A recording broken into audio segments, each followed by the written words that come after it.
Good evening and welcome to Thursday's We Are Leeds from the heart of Leeds United here at the Thorpe Arch training ground. Coming up tonight, we have the latest on the McCormack transfer.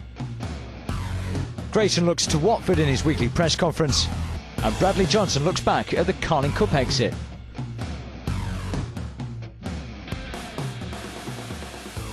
So here we are at Thorpe Arch, where training is well underway at the minute ahead of the weekend game against Watford, and we'll hear from Simon on the big weekend game on the way very soon. But first, we've got an update for you from the boss himself about the latest on Ross McCormack.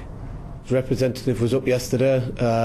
Things went on as they do for a period of time, and I think they're trying to carry on with things again this morning. So look, things are never done that quickly when in terms of you've agreed the fee, then you've got to try and agree personal terms, and that can always be a stumbling block, and that's why you sort of don't really put out in the public domain about when you're trying to sign a player, because there's many obstacles that can be in the way, and it's not sort of necessarily down to what we're going to pay the player. It's length of contracts, it's different sort of scenarios. Players got to pass a medical as well, so things are moving along. We're progressing, we're positive with everything that's happened so far, so we keep going in the right direction, and hopefully we'll get something concluded. Yeah, I guess for the club as well, it's a matter of sticking to your guns in terms of what you want to pay a player and all those kind of things. Yeah, we've got a budget that we work within, got a wage structure that we work within. He's at Cardiff. He was on a long-term contract there. So there's different reasons for contract negotiations to drag on. It's only been a day, flipping out. Contract negotiations, believe me, can be sort of anything from a week to 10 days, 2 weeks sometimes, with the way that the deals go. But no, things are progressing well, and we're confident with the way things are going, and hopefully it might be concluded soon. I know it was mentioned by Dave Jones about Gavin Ray. I don't expect you probably to confirm or deny that, but I suppose is he a player that you'd be looking at, interested in? Is there any truth in that? Well, obviously, Dave, I've spoke to Dave about a few players at Cardiff. He said he was available. Gavin Ray's an experienced player that I spoke about to David, and that's as far as it's gone. We're not really sort of anywhere down the line like we are in terms of Ross McCormack. We're looking at several players to try and bring to the club, and obviously Dave put out that we spoke, but it's not gone much further than that. Yes, there's no truth that you've been talking to both players at the same time. No, I've spoke to Dave Jones, and I've had the player's agent on, which always happens anyway. But again, there's been no fee agreed with Gavin Ray or anything like that. It's basically inquiring to see where it took us.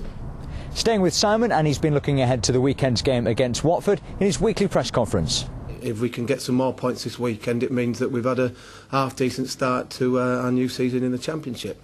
We'd like to have a few, like every manager, you want to be unbeaten, but that's not easy to do. We'll go to Watford in good spirits after the weekend's result at Millwall, build on that and hopefully try and get a result. Top two divisions have been incredibly high scoring so far, a lot of goals flying in. Is that a reflection on there's more emphasis being put on attacking football than defensive football? It's either that or there's some bad defenders around. I'm not quite sure. Well, that's one and the same thing, the way. Yeah, I think the way that defending goes about now, players can't be as committed as they probably used to be, because they're a couple of yellow cards and they're out of the sent off. So players are probably a little bit wary and edgy when and where to tackle, and that is allowing the attacking players to have a little bit more freedom and flexibility in the play, hence getting the goals on a regular basis. Obviously, over the course of the season, you'll find a sort of an average to see if it has sort of beared fruition in terms of that. But I think it's because the defenders are not allowed to kick lumps out of the strikers anymore. Yes, it's a difficult time to be a defender. It used to be straightforward, didn't it? Yeah, we used to just be able to kick the opposition and get away with it a few times. But you now have to be able to sort of stay on your feet a lot more. You make sure that you can't miss time 2 tackles. I think in the past you could get away with the first tackle after 5 minutes or so. Now you can be booked and you could be sent off within 15-20 minutes of game if you're not careful. So it's a dying art, but it's obviously an art that needs to be rectified if you want to keep clean sheets. Going back a couple of days now, Bradley Johnson's been talking to us about the Carling Cup game and the start to the season and how he's feeling about it. The first game, I think it was a big shell shock to us. We realised what the Championship was about. Derby come in, and first half they basically showed us what the Championship was like. They played us off the park.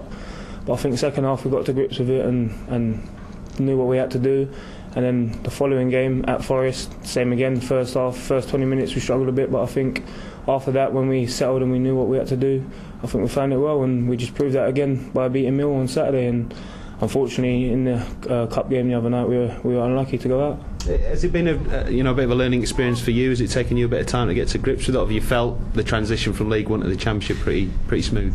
No, I've had to take time to get used to it. I think it's a big leap. Everyone says it's not much different from League One, but we've played top teams in our first 3 games. I think Derby are a good team, which they showed when they played us, and Nottingham Forest, one of the favourites to go up.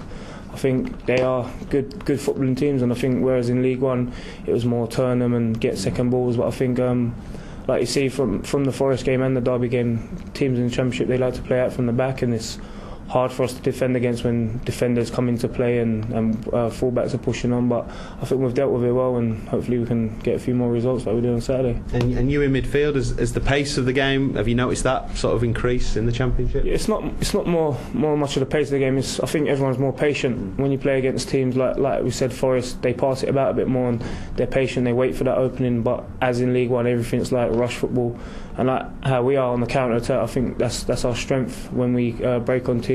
But it's not going to happen like that as in the Championship. I think teams are going to come to Leeds and sit back and wait to counter on us, which Derby did on the first game of the season. And like I said, the later stages of Nottingham Forest game, I think we come on top, and that's where I said our strengths are. In the last 20 minutes of games, we always look like we're going to score. And I think something else, as you go higher up the leagues, it was discovered again against Derby and against Leicester. You make a mistake, and more often than not, you're punished. Yeah, I was one of them who made a mistake on Tuesday night. I should have cleared it, where I've tried to bring it down. But I say that they're all learning curves for us, and everyone, we're still learning about the Championship, and I think we're doing well. The first 3 games we've done well, and hopefully we can kick on and make less mistakes. So you'll just smack that ball clear next time? Yep, definitely. So that's it for today's We Are Leeds. Tomorrow, Ben Fry's back in the studio as we get ready for the big Watford game. We'll hear more from Simon Grayson, and also we'll have an interview with Bradley Johnson as well ahead of the big weekend game. So until then, thanks for watching.